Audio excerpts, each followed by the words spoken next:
Fala pessoal, bem-vindos a mais um vídeo. O ciclo de 4 anos com base no calendário é uma mentira. Nós temos apresentado aqui no canal como o ciclo de bull market e bear market reagem ao business cycle ou ao ciclo de liquidez. Expansão econômica e contração econômica é o que ditam altas macro e baixas macro. E é neste vídeo que eu quero te mostrar mais dados quanto à liquidez e como isso impacta e vai impactar os próximos movimentos, tanto do Bitcoin quanto das altcoins. Eu vou te mostrar tudo nesse vídeo, então fica até o final, pois eu tenho um conteúdo muito bacana para te apresentar. É claro que antes, como de praxe, eu peço a você, deixe nos comentários aqueles ativos que você quer que eu analise nos próximos dias. Faremos análises de altcoins que forem pedidas nos comentários. E é claro, aproveite para se inscrever no canal caso ainda não seja inscrito. Ative o sininho para receber notificações todas as vezes que eu fizer um vídeo novo e deixe aquele like. Nós temos conteúdos densos e conteúdos objetivos, todos com base extremamente sólida. O nosso conteúdo é cumulativo e ele é feito para que você possa ter as bases para tomada de decisão analítica e não emocional. Se inscreve e maratona os conteúdos, porque isso pode fazer uma grande diferença na sua tomada de decisão.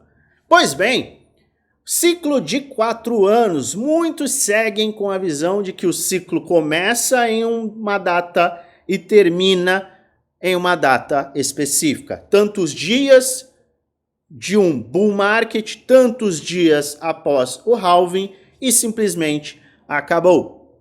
Nós falamos nas últimas semanas sobre a liquidez e como o business cycle é que comanda o movimento de bull market e o movimento de bear market. Eu demonstrei em um vídeo extremamente denso que você pode verificar abaixo, ciclo de liquidez, como o indicador-chave de saúde da economia norte-americana nos ajuda a entender quando estamos em expansão econômica e quando realmente a gente tem o bull market. E também quando estamos em contração econômica e entramos em bear market. Eu falei bastante sobre o PMI ISM, que é este indicador que mostra acima de 50, de uma leitura acima de 50, ele mostra a expansão econômica.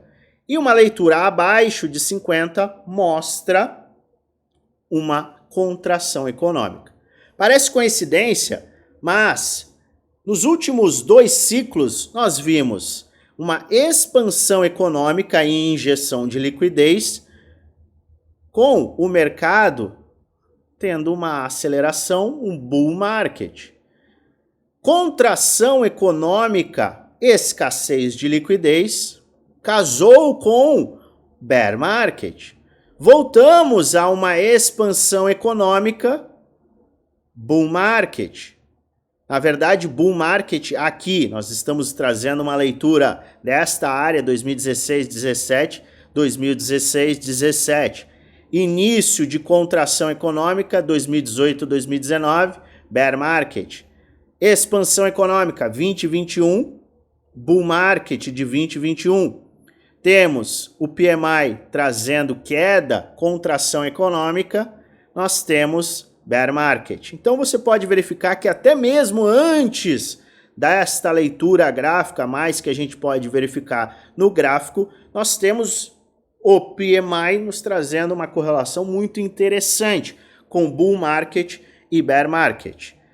E o que aconteceu nos últimos anos foi uma contínua contração econômica, com o PMI abaixo de 50. Então a gente segue em uma leitura de contração econômica. Ainda assim, o Bitcoin foi capaz de sair de 15 mil dólares e alcançar 126 mil dólares. Um movimento espetacular. Movimento, sim, muito institucional. não vimos o varejo, não vimos euforia, não vimos nada relacionado a blow-off tops ou picos como a gente viu no passado. A minha tese de investimento é que a gente segue em um desinteresse pelo simples fato do mercado ainda não ter virado para uma expansão econômica. O PMI não está demonstrando expansão econômica e a gente não teve picos de injeção de liquidez. Isto foi detalhado ao nível máximo no vídeo que você pode verificar aqui na descrição. Maravilha! Só que eu quero adicionar ainda mais informações. Por quê? Porque o que nós temos visto? Cortes de juros. Os cortes de juros que têm sido feitos pelo Fed, por Jerome Powell e companhia, invariavelmente acabam destravando as engrenagens da economia e a liquidez começa a aumentar. Perfeito? Tivemos também, no dia 1º de dezembro, o encerramento do QT, o apertamento quantitativo. É um mecanismo que retira liquidez do mercado. Você deixa de tirar liquidez, portanto, o mercado tem maior liquidez. Maravilha!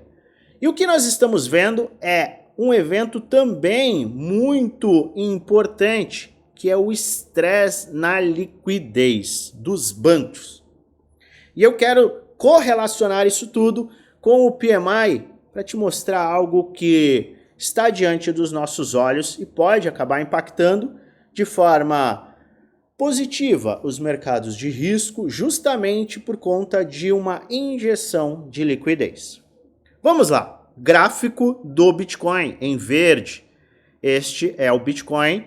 Este em azul é o balanço do Fed e em laranja nós temos o estresse na liquidez. Com o Fed tendo que injetar liquidez nos bancos para que os bancos possam arcar com as suas obrigações.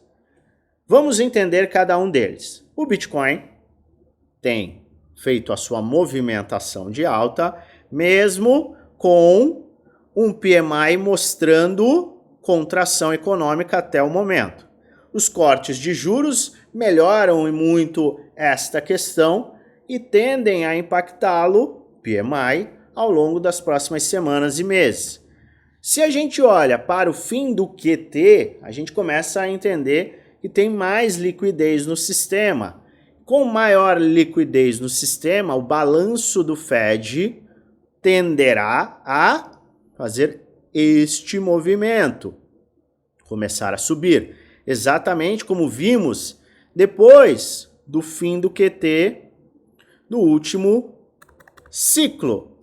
Nós vimos o fim do QT nesta área em 2019, deixa eu puxar esse gráfico, em 2019 nós vimos o fim do QT, isso levou a uma aceleração gradual e explosão no balanço do Fed quando o Fed, o Banco Central norte-americano, fez a injeção de dinheiro, o QE. Caminhamos para um QE? Por enquanto não. O Quantitative Easing. Ainda não caminhamos para um afrouxamento monetário, em que o Fed de forma agressiva injeta dinheiro na economia. No entanto, nós estamos vendo um cenário que antecipou um QE. Luan, você realmente acha que vai ter um QE igual ao que tivemos na pandemia? Não, eu não acredito que veremos este cenário, mas é inegável que estamos vendo o mesmo cenário de antes deste evento de QE absurdo que tivemos. Nós estamos diante de um fim de um QT, estamos vendo estresse na liquidez, o Fed está tendo sim que injetar essa liquidez e a gente está caminhando agora para cortes de juros. O que a gente pode acabar vendo? Não um QE como foi visto no passado, mas um QE que não é um QE, com injeções específicas de liquidez no sistema que podem nos levar a uma aceleração neste balanço que naturalmente demonstra que o Fed está comprando ativos e títulos, injetando essa liquidez direto no sistema. Foi este movimento que foi capaz de trazer uma aceleração brutal no último ciclo de liquidez. Vamos voltar aqui. Ciclo de liquidez, e que foi também importante para o ciclo anterior.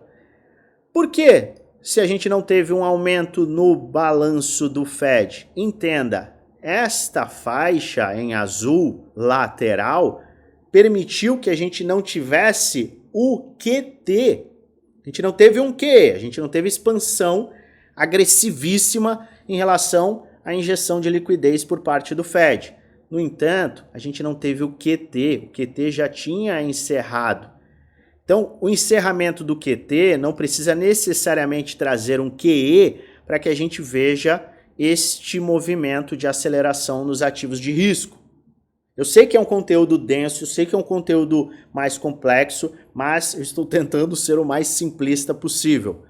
Então, mesmo sem um QE, como vimos no passado, é plausível que a gente veja injeção de liquidez, um aumento da liquidez que naturalmente leve a uma expansão econômica, e a gente vai identificar pelo PMI, que naturalmente pode ser benéfico para os ativos de risco e levar o Bitcoin para, no médio prazo, a uma aceleração, não vamos gaguejar, uma aceleração. Por quê? Estes movimentos, o estresse já está acontecendo, o estresse aconteceu no passado, isso levou o Fed a injetar liquidez. Talvez a gente não tenha a mesma injeção de liquidez, mas a curva pode começar a subir, o balanço do Fed pode começar a subir por compras, só que isso leva algum tempo. Isso não pode trazer mais quedas no mercado? Poderia trazer mais quedas no curtíssimo prazo. Só que, quando todo mundo começa a verificar o mesmo cenário, e é aí que você tem que prestar muita atenção, quando todo mundo começa a verificar, 70 mil dólares é um ponto que eu vou começar a comprar, 66 mil dólares é um ponto que eu vou começar a comprar. É uma faixa em que a gente tem a média de 200 semanas. Vamos lá, vamos olhar a média de 200 semanas. Não, eu vou começar a comprar aqui. O mercado começa a fazer um front run, que é o quê? Ele se antecipa. Quando você começa a entender que existe estresse na liquidez, o Fed está tendo que fazer injeção de liquidez. A gente teve o fim do QT, tem potencialmente mais cortes, a gente já tem uma probabilidade de mais de 90% para um corte no dia 10 de dezembro. Jerome Powell vai falar sim na próxima quarta-feira sobre o cenário para as próximas reuniões. Então a gente pode caminhar para cortes no início de 2026. Se isso começa a tomar forma, a gente começa a enxergar que este cenário de aumento do balanço do Fed por injeção de liquidez, ele é maior e o mercado acaba precificando antes. Ele faz o front run, ele se antecipa. É por isso que muita gente ainda está esperando os 12 mil dólares que nunca chegaram. Aqui todo mundo falava de 12 mil dólares. A gente nunca chegou nessa área. Por quê? Porque o mercado se antecipou. Então, o que a gente está vendo é um cenário que lembra muito o que aconteceu no passado, não necessariamente vai se repetir, mas que pode sim marcar, combinando a estudo gráfico, porque o macro segue bullish. A gente segue numa estrutura extremamente bullish. Combinar a estruturação gráfica com a estruturação de política monetária e a parte de expansão econômica com liquidez é muito importante para você tomar as suas decisões. Nós estamos de olho nos cenários, obviamente gráficos, mas principalmente nos cenários de estresse na liquidez, movimentação em relação à injeção de liquidez por parte do Fed, com o fim do QT, também com o corte de juros que tem a expectativa maior, de acordo com o Fed Watch, de 90%. É importante a gente monitorar tudo que está acontecendo e entender este cenário, porque, historicamente, isso aqui pode indicar que a gente não está no fim de um ciclo. A gente está em um cenário bem diferente, com o PMI já com injeção de liquidez, corte de juros, com o PMI podendo, nas próximas semanas, acelerar. E PMI acelerando é indicação do que pode acontecer no futuro. Vamos acompanhar, lembrando sempre, este não é um vídeo indicando compra nem venda, é apenas um vídeo educacional onde apresento aquilo que eu estou fazendo, o que eu vou fazendo e te trazer alertas, com base no gráfico, com base em estudos históricos, com base em análise probabilística. Faz sua própria análise e investe com total responsabilidade, pois no final o único responsável por investir o seu dinheiro é você. Se você gosta desse tipo de conteúdo, deixe seu comentário, deixe seu like. E se você quer contar com atualizações gerais do mercado, participa do nosso grupo geral. O link está na descrição do vídeo, é o segundo link. Este grupo é gratuito e eu aguardo a sua participação. Tem sites, análises e muitas informações bacanas. Volto a qualquer momento e desejo a você uma maravilhosa semana de investimentos com muitos lucros no bolso.